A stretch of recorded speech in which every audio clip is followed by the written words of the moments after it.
my favorite bit is that years later, we got an email, ding, ding, from Discovery Channel, like, can we put that on Discovery? And they did. Hello and welcome to an episode of Meijor League, the podcast for aspiring entrepreneurs. I'm your host, Don Meij, and our guest today is the co-founder of Mighty Car Mods, Marty Mulholland. Mighty Car Mods is a popular Australian automotive YouTube channel and brand known for its entertaining educational car modification projects. The channel features DIY car builds, modifications, and repairs, often with a humorous twist. It has gained a massive following by showcasing a wide range of car culture from budget builds to performance enhancements while emphasizing fun and creativity.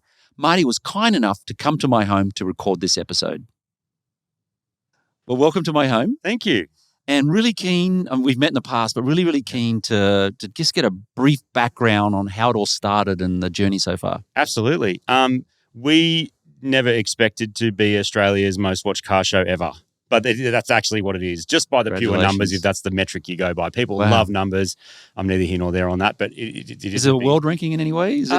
You can rank them, but there's so many. Right. So in Australia anyway, it's an export. Let's put it that way. Congratulations. So the story is that we started about 17 years ago, completely by accident. Myself and Blair/Moog, who I make the show with, we were both working in a recording studio at a school. We rocked up one day. I had a modified Subaru. He had a modified Nissan.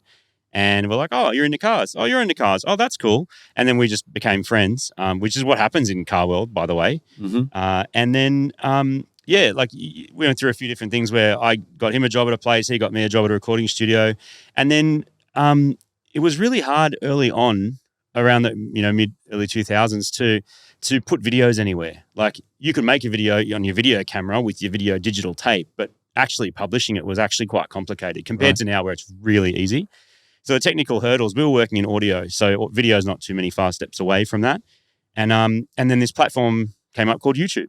We were already making videos before that. We actually had a viral hit before we even started Mighty Car Mods of just a funny skit video that we made with some friends. And then YouTube came around, and so Blair went and bought himself a I'll go back a bit. He bought himself a Jeep.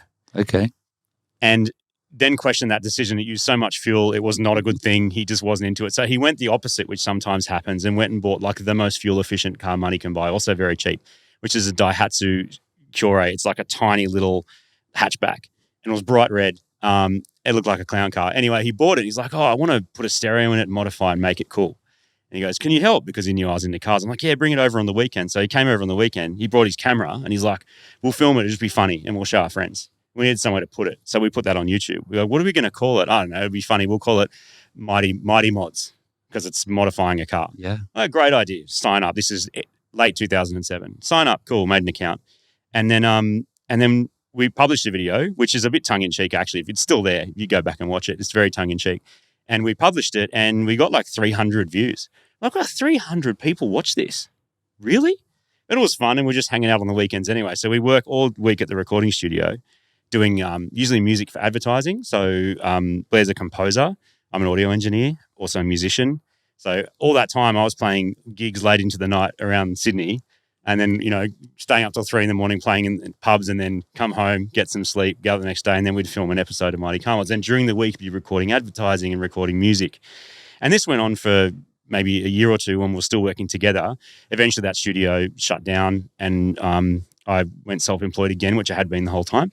And then that's the story of how it started. And that was about 900 videos ago and about a billion views ago. My gosh. In 17 years. It doesn't feel like 17 years. I don't even like saying it because I'm like, is it really how quick it's gone? But we've just been always looking forward and just having a great time. I mean, in 17 years is the life of YouTube pretty well, right? Yeah, we're pretty early. I mean, it was kind of going for maybe 18 months, but at that point it was postage stamp. It was tiny and even you would use up your internet allowance watching a couple of videos. It's nothing like today in that way. There were a lot of technical hurdles. And then when was it, how many years in before it was financial enough and how many views makes it financial enough more or less to say, look, we're leaving our day jobs? Yep. Or did you leave your day jobs? Were they running together for a while? Everything ran together for a long time. So you couldn't actually make money to begin with, and it never actually started as we didn't do it to make money. We never sort of sat there and went, one day there's going to be advertising and sponsorships and merchandise. None of that was on our radar. We were literally having fun doing it, and I think that's important because you'd get over it so quickly if you were just chasing some dollars and didn't have some real sort of passion, although passions, we'll get to that later. But yeah, so for the first couple of years, you couldn't make money. Soon after, they did bring in a program which they called partner program or AdSense, where they would do a split. So they'd put an ad on the start of the video, and you would split it off. And at first, we're like, no, we're not going to do that. No, we don't need to. That's not why we're doing it. But the cost started adding up. Like getting the cars, getting some stuff. We were paying to make the videos so that people could watch them. And then we had the realization of, well, if we put some ads on it, it'll pay for itself. Great. Okay, and we ticked the box. We thought people would be cranky, and at that stage, 5,000 people watching. We're like, cool with it. They're like, oh no, that's good. So at that point, it became financial in the sense that a lot of channels started to go, okay, I can at least keep this going as a side gig, which is what it was for a long time. It wasn't until, 2015. We were still So 8 years. Yeah, we were still in various driveways until probably 2015, where it got to the point where weather was affecting it. We had heaps of people visiting us all the time, coming past, driving past when we were doing videos. They were all, keen, but you can't shoot if people are hanging out with you in the driveway. And eventually we got like a little factory unit, which we still work from. Wow, what a story. And so talk viewership, just so everybody can comprehend. Yeah. So it's 300 views, 5,000. Yep. The growth was kind of, we definitely rode the wave of YouTube. And in that, at the beginning, you would say, I've got a video on YouTube, and people would look at you blankly. It's like exponential how much that is now recognized. You go, I'm on YouTube, and they go, okay. I didn't even bother telling people that I did YouTube because it was, people like, what? Whereas now you can say it and they go, oh yeah, because it's a normal thing. But the views in terms of numbers were, we got 500,000 subscribers within the first maybe year or two, reasonably quickly. And we were one of the first car channels, definitely one of the first Australian car channels. There's a handful. And so we were early to it, and that definitely helps on a platform on the internet. But you also have to consistently do it and consistently keep the quality there. And I think that's something we've always strived for. We were trying to take on TV in like the 2010s when cable was still reigning supreme. So at that point, Disney Channel and Discovery Channel was the place to be. But you needed a lot of there's a technical jump to that point, very expensive to make those shows. So we were still making it reasonably cheaply. In terms of views, it started to grow around that time, I'd say. Sort of 2010 to 2020 was when I think YouTube was really hitting it, because Instagram hadn't come along and done verticals. Facebook was still in between social media, like in terms of the social media platforms. And it wasn't until 2018 that TikTok came along, which changed things again. Also, I think you got to think back at that point, the technology. The camera in your phone in 2010, pretty average. The camera in the one today, amazing. Like they shoot billboards on them. So the views followed that, I think, where more and more people were coming into the platform. Internet data limit's no longer a thing. You got unlimited plans. People can watch as much videos as they want. And then, so I think a lot of people onboarding onto YouTube definitely benefited us in terms of that awareness. But we also did a couple of collaborations that helped too, where we worked with other channels or other people and brought their viewers came across, and they just liked what we were doing. And we live in an era where, like, we've seen people posting content and they boom, and then you don't even hear about them 6 months later or a year later, or even 5 years later. 17 years. What do you think it is? How do you stay creative? And the algorithms are always changing. And so, how have you stayed relevant? There's a couple of things I'll latch onto there. One is staying creative is never the problem, because we started out it being a creative endeavor. There's it's infinite. I've never once not had the inspiration of what to do. And in seconds, me and Blair will sit there and we'll come up with ideas. It's like, what if we did this? We've never done a Volvo. We've never done it. Like, let's get a weird Swedish car, and then let's get a Japanese one. And I'll get an ex-show car that's got a spider in the gear stick that's painted bright white with a red leather interior. And then I'll turn that into a track. Like, that's endless. And I remember writing a list in 2008 of all the video ideas, and they kind of haven't changed, but there's been 800 other ones since that I didn't bother to write down. So creativity hasn't been a problem. Staying relevant's a funny one, because you that's not always within your control as a creative, because certain art goes in and out of fashion, music goes in and out of fashion. Some people will, latch onto something for a while and not the other. I think the trap is chasing trends. Don't chase them. Set them if you can, or at least really stick to what you love and your passion and what you're good at. So I don't necessarily believe that like, oh, follow your passion is the answer to, you know, particularly if you want to be an entrepreneur and you do want to work for yourself. Just passion isn't enough. You really need a few other things, which I'm sure you know about, is important. But yeah, never a shortage of creative ideas. And I think, yeah, just chasing trends is a bit of a trap. So we've just tried to always stick to the roots of what we love. And quite a diverse audience, right? Very. And so global. Yeah. And scale, like where does Australia fit in amongst all of the? You say diverse, but let's be clear. It's like 98.6% male. Okay, all right. So I don't know if that's quite diverse, but in terms of geography, like that's always been surprising. I mean, any English-speaking country, of course, just because it's native tongue, but then some surprising ones, like a lot of countries in Europe, and a lot of people who can speak English as a second language. A lot of countries throughout Asia, very popular as well. And also a big American audience because they just love cars. I mean, firstly, there's a lot of people in America, but also they just love cars. And Aussies and people from the UK do as well in this extra way. You know, it's not just transport. There's like, they really identify with the brands or the kind of car, or I love muscle cars and that's it. And you will never change my mind. So that's definitely sort of the breadth of the audience. And I've seen that you've also done breakaway projects on the side. So you seem to do feature movies. 2010, you even did a movie. That was our first film. Right. So 2010, we had an idea. Well, we wanted to do films anyway. And back to the thing How'd you get courage in 3 years to go, we're playing around in our garages, we're making a feature film? Courage or stupidity? Well, because we were kind of already in the media world, we're spending a lot of time with people who were filmmakers and people who were in advertising and creative. So this was absolutely the dream of, you know, making your own film. But we didn't go there going, this is a film and we're filmmakers and we're going to spend millions of dollars. We literally bought the best camera we could get, which was only $1,000 or $2,000. And I used to cobble together computers to try and could barely manage to process everything. We'd have to break the projects into like 10-minute blocks because it would just crash otherwise. And self-taught? Yeah, all that is. Didn't go to uni for this. You didn't have. I did sound engineering at uni, and Blair did composition, and so we technically, yes, a lot of technical skills there, but no formal training necessarily in filmmaking. Was there an inspiration for all the artwork in the beginning? How did you get that? A lot of that's cultural with the kind of cars we're into. So like a lot of Japanese cars, because so many cars in Australia are Japanese, particularly of our era of when we grew up. They're really, really massive in the 80s, 90s and early 2000s. And so for that reason, we're very interested in those cars. So a lot of that culture came through. But in terms of going and making a film, like, you know, we kind of floated the ideas with Discovery Channel. I remember submitting and going, we're going to do this car thing, because there wasn't that much car thing. There was kind of Top Gear and one or two others, and that's kind of it. And I remember floating the idea to them and like, not going to happen. So the good story there is that we went and made a film in 2010 called Turbos and Temples, which was basically mixing cars and culture of Japan and being fish out of water in that culture. And we were lucky to meet up with a couple of really interesting people over there and explore their culture and do a road trip, which is something we've tried to do very regularly since.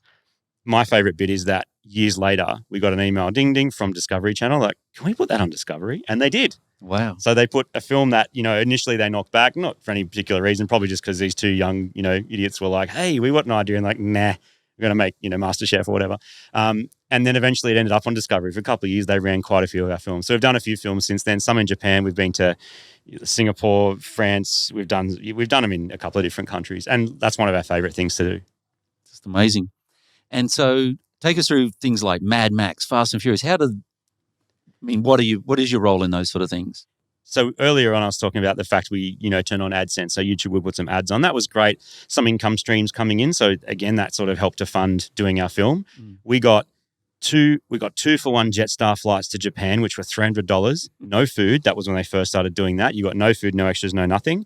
We bought a pizza in the departures lounge, halved it, sat on the plane, waited, and then ate our pizza. And that's how we got to and from to make that film.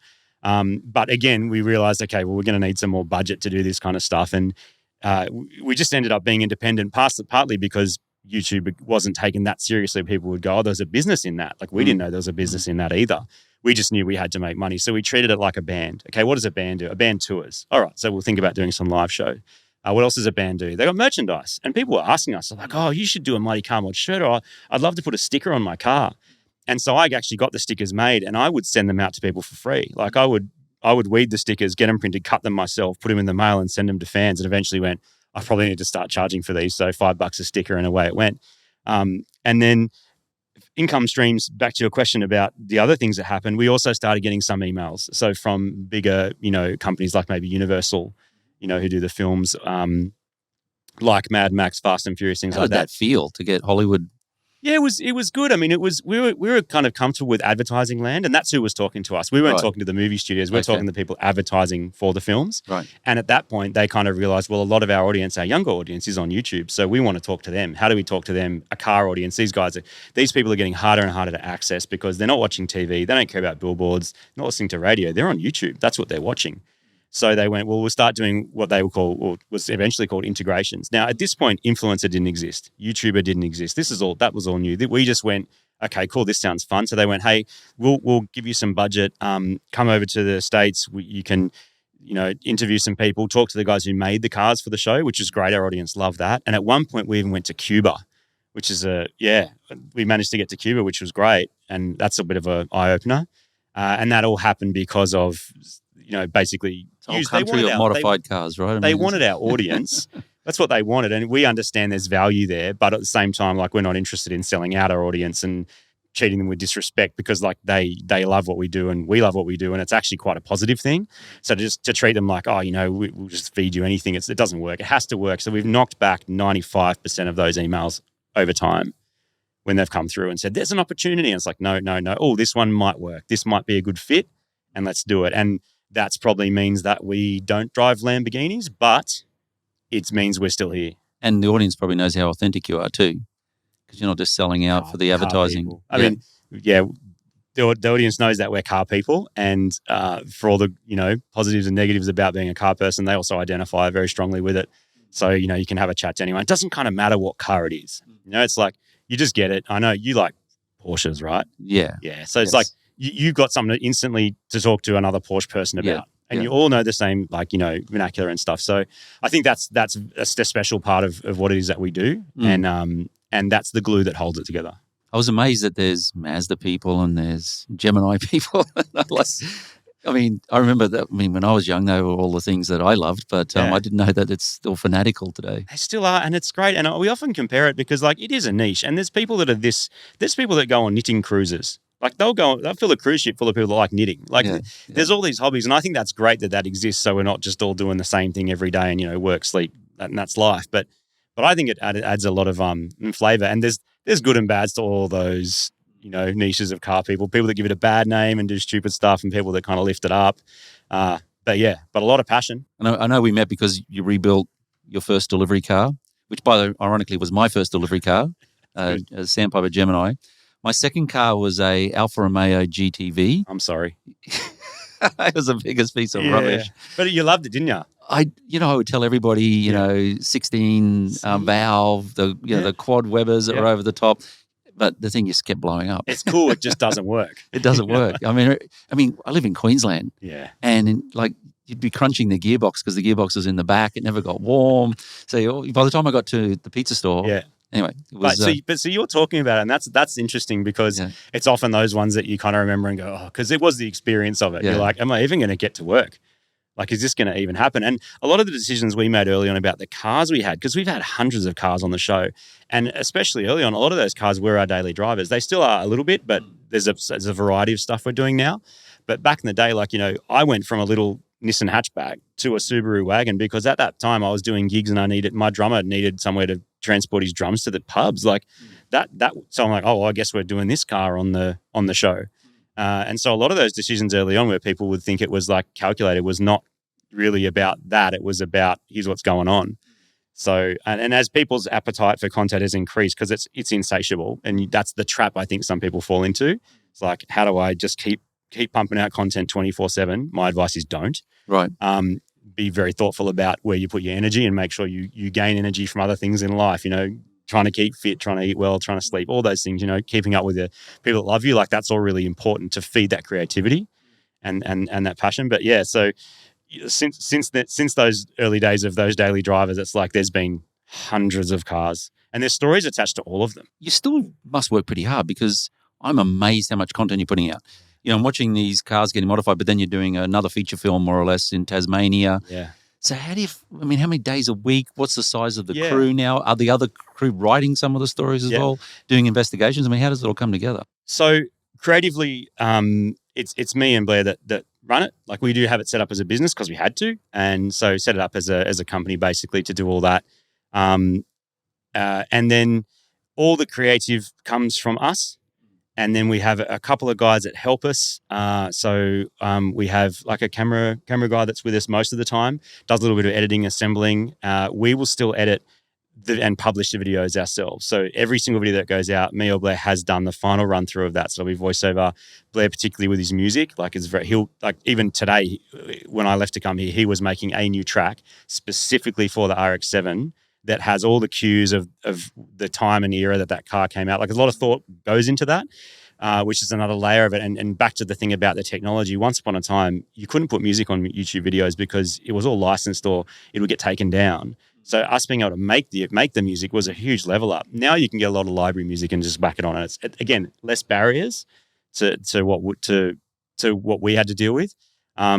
But in terms of, the help, and a couple of people that we're getting casually producers and people to help us run around. So we've absolutely realized that we can't do everything ourselves. We always did and still do a lot of it, but you absolutely should get help. And there's some people that are really good at what they do. Like we've got a friend of mine, Ian Kelly, who does a lot of the writing and blogs and newsletters and stuff for us. He's just an excellent writer, journalist.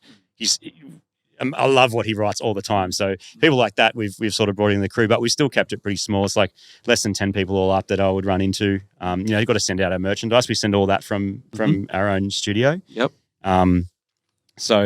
And again, that's a thing where you could go, but we could go massive and we could, warehouse it in China and use Hong Kong Post because that'll save 2%. And it's like, but we can go right there, grab the stuff, show the stuff. It's very personal.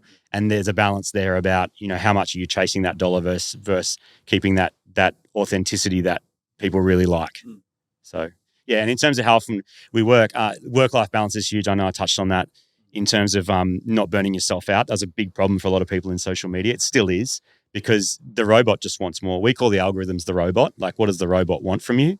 And the robot's always got different trends and different things coming and going, and you can chase that endlessly. But you have to draw the line somewhere and go, I need to look after my health. I need to make sure that I'm getting rest. I need to make sure I'm putting effort into relationships, not just parasocial ones, which is kind of what the internet is. As much as that can be quite fulfilling, it's not the same as, being in the same room with people. And so the life balance is, doing as many days a week as we can to kind of put 1 or 2 videos out a week. Some people put them out daily. We don't. We're going for 1 a week. Often there's 2. Just because we've got stuff ready. But if something's not ready, it doesn't go out. And so that's the way we keep that balance. And I do have to call it sometime, being like, it's been a really long day. I'm starting to lose my mind a bit with this edit. I'm just going to come back to it. And the audience goes, where's the video? But it's like, but I'm still happy and healthy.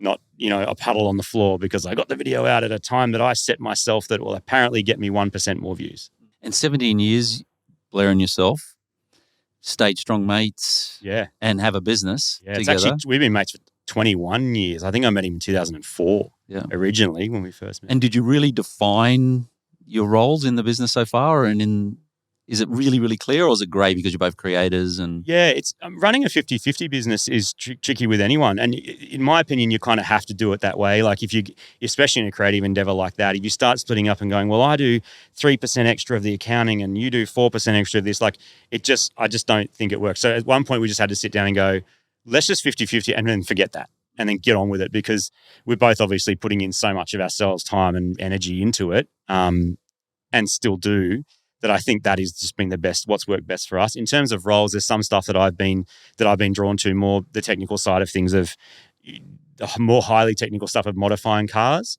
or trying to explain that side of things. All the tech for our servers and editing equipment that we need, I will do. Blair comes up with a lot of excellent ideas. Some of them are completely, I don't know where they come from, but they're excellent. And then I feel like I'm good at refining and sort of working out. And between the two of us, I think that's where some of the magic is. Because occasionally we'll just brainstorm it and he'll have this crazy idea. I'm like, you know what, it would work if we went there. And, imagine if we then got that car and versed it. And then between the two of us, we sort of managed to come up with it. But he's an absolute font of creativity. It's just pours out of him all the time.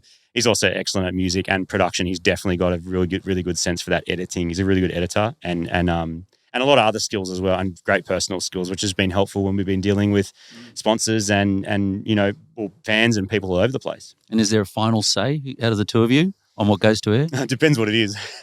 Final say on, depends whose personality is more required in that moment. But no, and what goes to air, it's like if one of us is really into it, the only rule is it's like unless someone's a hard no on something, let it go.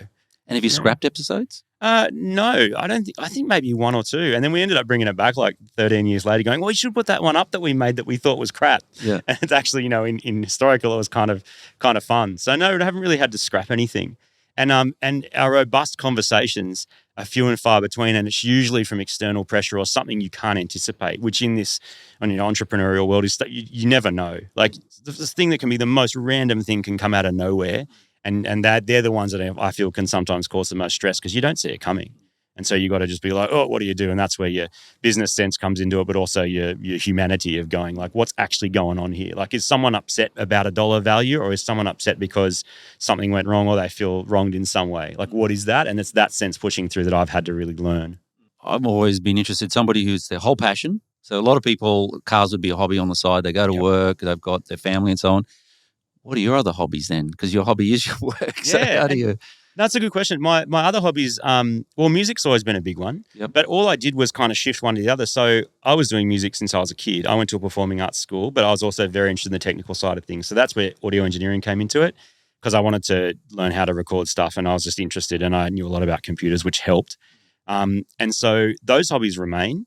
But I've switched them. So, for the first 10 years when Marty Mulholland was only just starting off, I was doing a lot of music publicly. And then there was a point where there was more people coming to the pubs who just kind of waiting around because they want to tell me about their car than were there to be like, having beers and jumping around and, trying to pick up someone on the dance floor. So there was a shift at that point, and I kind of had to make that decision. I was around 30 at the time. So I also didn't want to be, 60 years old playing in the pub by myself. So I kind of went, okay, this is a shift, and I'm going to put a bit more focus into that. So that they switched in that way, that music is still my hobby. I also really like, DIY. I like working on renovation stuff. I built a couple of sheds, making things with my hands. I do a lot of that. I do all my own landscaping. I bought my own excavator because I just wanted to learn how to use it. I'm really interested in those kind of things. I guess they're still related because a lot of those things have engines. Also find boats really relaxing, which Blair cannot understand because I don't like fish, and I don't like fishing, but I love boats. Me neither. Yeah. But I love boats. Yeah. And so that makes sense to no one. But in Sydney's got that beautiful harbour, and just putting the boat in and $10 in petrol and drive around. I don't know. I find that very relaxing. Yeah, so I also do a lot of travel. Like we've been lucky to do a lot of travel for the show. But like a lot of Aussies, we've been traveling, we got to get off this island to go out of Australia. So I've done a lot of traveling around Australia, a lot of travel around the world. That's the hobbies. And what about sport? Any sport? Yeah, I did a lot of sport, particularly as a kid. I did heaps of sport. So I was softball, baseball, tennis, soccer. My dad was a soccer coach. He was a teacher and a soccer coach. So I did a lot of that growing up, and I find that was very beneficial at that age. And so I recommend anyone, to get that, just move your body. I think it's really, really important. These days, it's more like, preservation and exercise and going to the gym and just in those things that, fit in better with life in rather than playing like soccer or tennis competitively, because you break your shoulder and then try to work on a car doesn't really work.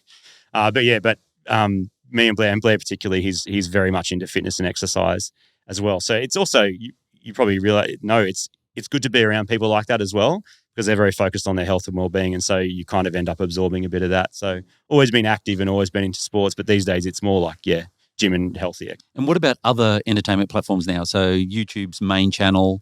Do you play with TikTok? Do you play with Reels, Shorts? Yeah.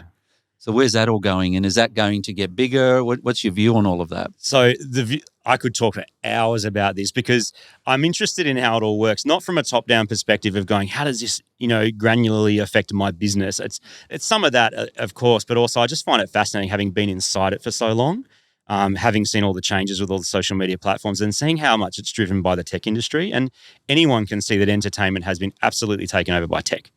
Disney, well, they're probably not a good example. Apple, comes in and starts a streaming service. Netflix is kind of a tech company more so than anything else. And they've become entertainment Google, businesses. Meta, these are all tech companies, yeah. All of them. As soon as it was possible to play video, because there was revenue there from advertising and subscriptions. Subscriptions is another one that's changed everything as well. So, YouTube is still a free platform, advertising supported, and we've never gone behind a paywall. That's been offered to us a lot of times. We've had a lot of pressure to do that, to go, hey, audience, pay us $5 a month or pay someone $5 a month and you can watch our thing. We've always resisted it because we always wanted it to stay accessible to anyone. Again, from a business point of view, I don't know if that's smart or not, but I know that the community that's built over time has really been a positive thing. Like whenever someone approaches me in the street, it's always positive, and I can't imagine being a politician where 50% of people just don't like you, but you're just you're doing your thing. So I've been very fortunate like that. But as the landscape's changed, technology has changed with it. So a big one, like I said before, is the phones came along. Cameras are good. All of a sudden, people aren't as comfortable holding the landscape anymore. It makes sense. Your phone's always in vertical portrait mode. So these video platforms just went, well, why don't we just use the whole screen and make it vertical? Now, vertical is not as good for filming cars because cars aren't vertical. People are vertical, right? So that's obviously worked with TikTok, and then everyone's come and copied them. So Instagram came and copied them with Reels, YouTube's done Shorts, Facebook's done their version of it, and all of a sudden the landscape completely changes. Now, we decided that we should be present in those places. Do we want to try and dominate them and be the number one car thing of all time? No, because sometimes also an 18-year-old may not be interested in what a 40-year-old has to say about cars because their lives are so different. In record numbers, people that age are not getting their license. I cannot imagine not getting a driver's license at 17. But now, for some people, particularly that live in cities, it's not as doable because how are they going to get a garage to put their car in? Where are they going to store it? It's all these sort of issues that come into it. So we have not chased some of those platforms as hard, although I do think they're important. I think it's good to have a presence there. I also think a lot of it's fun. It's just cool to show it. And in some ways it does funnel people back to that sort of hero content, which is what we'd call the stuff on YouTube, where, most of the effort does go. Because from a storytelling point of view and from making movies and doing all that sort of stuff, that is the platform where it's high quality, high resolution. There's a lot of subscribers already there. And again, it's free. If you don't mind watching an ad or two, it's free. And AI? AI, that's another one. Yeah. AI. Are you using AI in anything that you're doing, or? I'm not using AI I wouldn't say I'm using AI for Mighty Car Mods. I mean, I've dabbled in it like a lot of people have, of like, oh, what does this actually do? What's it capable of? I'm very interested in its development. And I could talk for hours about how that's all come about. And it's definitely this new wave of computer tech, which I'm old enough to have been around for quite a few waves of it, right? Like I was twisting and taping cables together in my year 6 classroom to make the computers talk to each other, right? With aluminium foil. Like that is worlds apart. That was 30-something years ago. Now we're talking about AI, that can run on a phone or a laptop. We're not necessarily using AI to go, give us the best 5 car ideas, because actually I think a lot of people are. And what I've noticed about robots over the years and algorithms is it eats its own tail and becomes a bit mushy. And at the end of the day, as much as an AI might have statistically a great idea of what your next best video can be, it's not human. It's in AI, people would argue, but it knows humans better than they know themselves. And maybe that's the case, but it's not human, and it can't really speak in that nuanced way that you can speak to your audience. And so you can use the tools, of course, fix this. I haven't used it ever to like fix a script. Some people might. I haven't yet. I don't see editing. Well, I don't think the editing's come far enough with AI yet. That is an area I think could actually work well, because if you could instruct it better to go, because some of the editing is laborious. It's like, please fix the audio. Like that kind of stuff I think will be a game changer. But all that will do is make it quicker than it ever has been before, just like the phones and tech we have now makes it quicker and easier. Whip a phone out of your pocket and, we can put bits of phone. We don't use phones that much, but we can put a bit of phone video in a film and don't really notice, and so it'll just be more of that, I think. And if you're talking to a young entrepreneur, what's your advice? Say 3 things. Yep. What would be your advice to them? 3 bits of advice. There's a big question. I struggle with these kind of things, but from my own point of view, the advice I would give is what you're aiming for can be your passion, but don't ruin the passion for yourself. Use it as fuel for your fire, but if your aim is to just be like as wealthy as possible and you don't care how you get there or what you break on the way, that's a very tech way of approaching stuff, right? Like move fast, break things and just destroy all. And I can't really identify as much with that, because this is something that I just really enjoyed, but I understood, because I have been self-employed for all but 2 years of my entire working life, that you have to make money. And what I would say is don't be embarrassed about that. I know as Australians, it's a bit different. We're kind of like, don't want to ever talk about what we get paid and but that information and that is just reality. You need to. So I would say, when you're approaching maybe a sponsor or a client or something, it's like, be cool with that. And if they're not cool with that, well, maybe they're not the right client, or maybe they're not the right sponsor. But be reasonable and just talk to people as much as you can. I would also say, much like AI, all the information is, if it's garbage in, it's garbage out. If you're just spending your time just taking inspiration from the most simple way, which is to stay inside your house and just jump on your computer in your pajamas and tap and try and that's potentially going to miss you out on quite a lot of life and stuff that you can absorb as a living, breathing organism, which is what AI is not.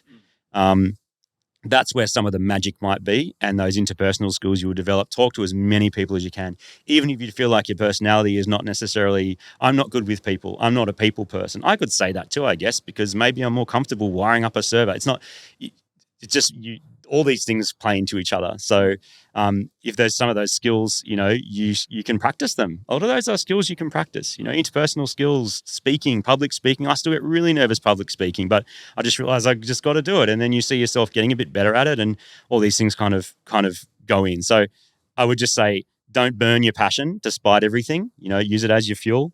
Learn some of these interpersonal skills and real world things that can help. And of course the tools around you, and you've got to stay up to date. You can't necessarily lean back. That's where a lot of entrepreneurial people will sound the same. It's like, you got to keep, going, you got to keep grinding. It's like, well, you don't have to grind yourself into nothing, because then why are you doing it?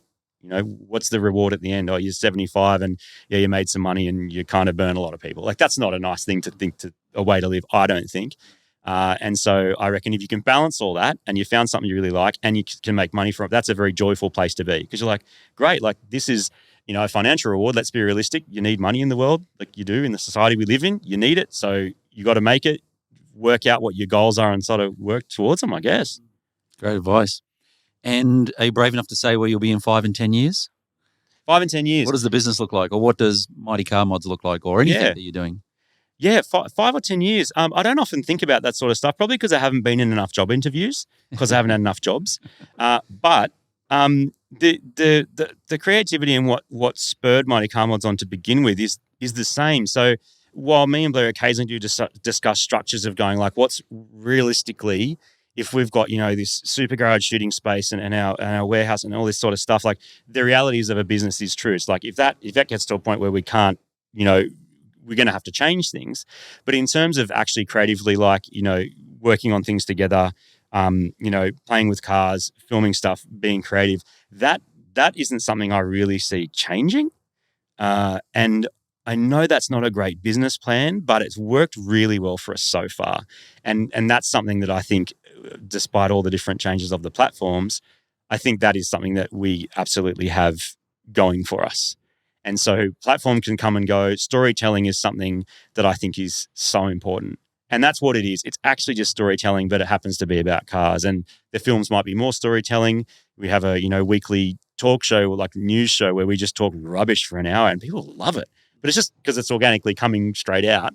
And just continuing doing that kind of stuff as long as there's an audience for it. There's a really, really passionate audience. It changes, it shifts, they grow old with you. Some new come, some go, some find other stuff they like, and I'm so fine with that.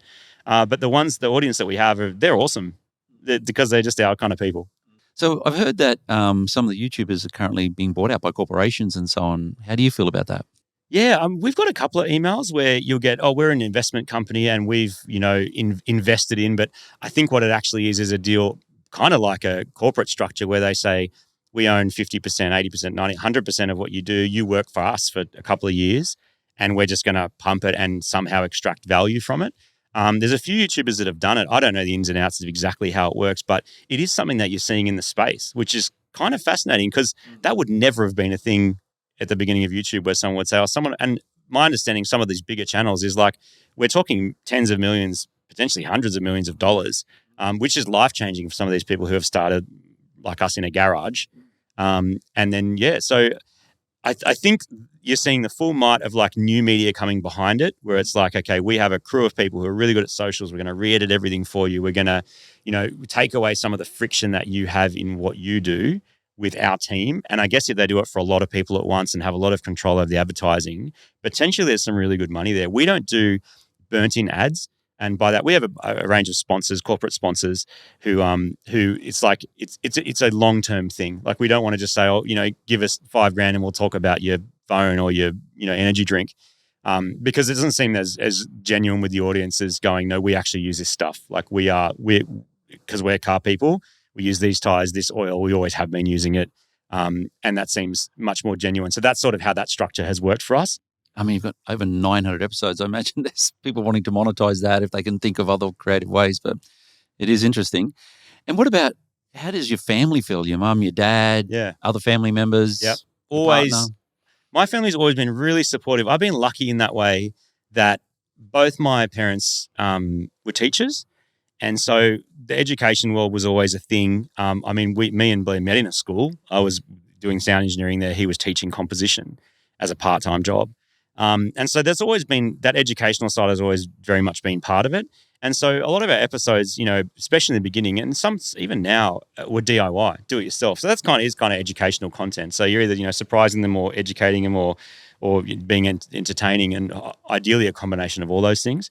And so that was, I always had support the whole way. I'm lucky in that way. I've not really questioned. I wasn't pushed to do anything particular, but I was always so driven in any of those hobbies that I was doing as a kid that it translated later and just made sense. Like my dad was in the technology. He was on radio.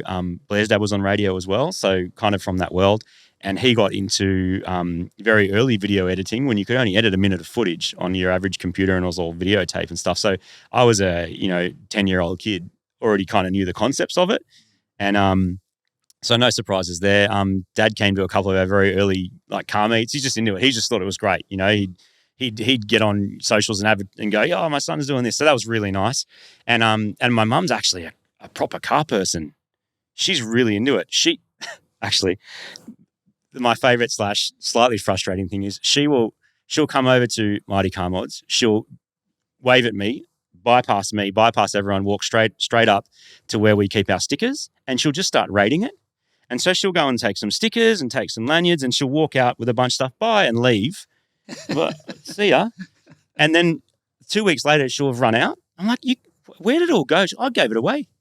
Like, what do you mean? She goes, well, I saw this really cool car. I was driving down and I stopped at the lights and it had a noisy exhaust, and, I gave him the chop fingers out the window, and then I gave him a sticker, or I put it under the windscreen wiper. So she's like advertising Mighty Car Mod. So yeah, she's so I guess awesome. A fan in that way, and she watches pretty much, I think she's seen pretty much all the episodes. Wow. So yeah, really, she's really into it, and I guess proud of me in that way, which is really nice. Blair's mum's the same, actually. Bit of a rev head. They actually had a drag race at Sydney Dragway once. That was a whole other story. My mum won, I think. Or maybe it was 1-1. Maybe we need to revisit that. Okay. And how does it feel to be recognised in the streets? Yeah, being recognised is something I never anticipated and never really chased. But interestingly, going to a performing arts school, for a lot of people, this was the goal. Like, they wanted to be famous.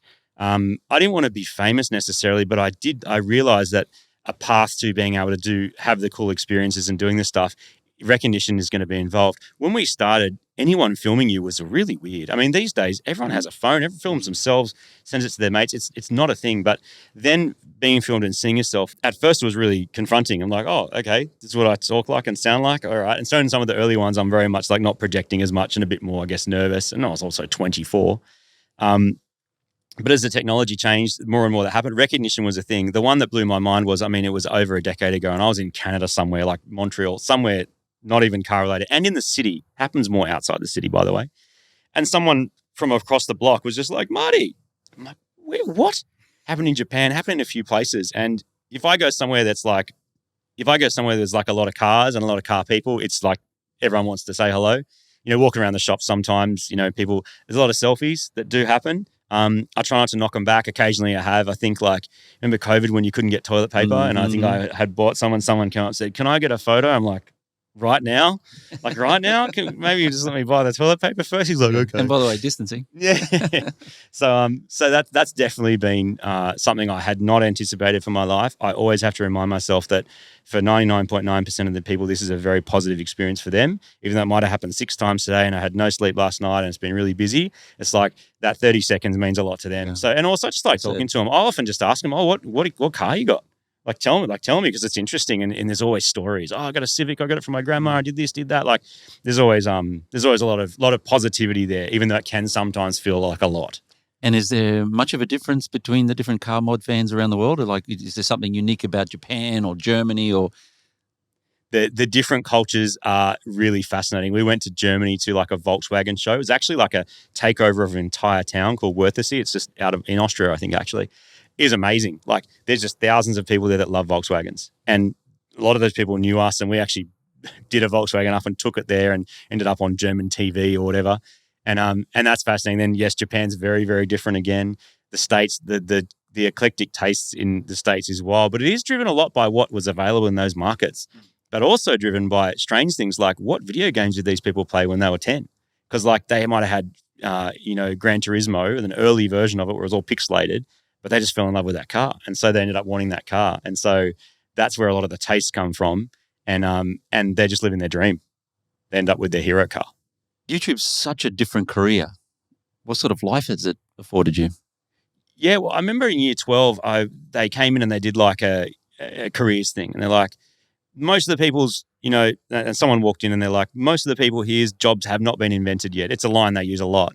And this is in like the, late 90s, early 2000s. And I'm like, whatever, fireman. It's obvious. At that point, it was probably more like musician. But they were right because it didn't exist. And then it did exist. And suddenly this, YouTube's thing was broadcast yourself. And that's what it is because it was all DIY. And so you had to kind of build it and grow it. And when I think back to the high school days, I also think back to some of the friends I've had at that point, some of who I still see regularly and or just stay in touch with. And there's kind of this commonality between a lot of these people who had that drive for success. God, it sounds so drive for success, but it really is. Like they just obviously they've got this fire in them. And some have ended up as like, bank managers or traveled the world to do all sorts of interesting jobs that, again, some are performing artists or actors or whatever. And there does seem to be this commonality that all that group of people, if they've really had a go, have got a lot to show for it. Now, it might just be financially, like maybe they're really wealthy, or maybe it's a combination of both, or maybe it's this wealth of experience. I feel like I've been really lucky to have a little bit of all of it because throughout my career, I've been able to have some really awesome experiences that are unlocked by what we do because the audience and the following absolutely unlocks these things because it's us to experience it, we communicate it, and people get some joy from it. We also get joy from it. There are opportunities to make income. We have to keep the business solvent with merchandise and sponsorships and paid jobs and the AdSense and all these things. So we have this theory of it's one bucket with lots of little hoses going into it. And just make sure we try and keep the bucket full. So we absolutely do work hard with that to keep it going.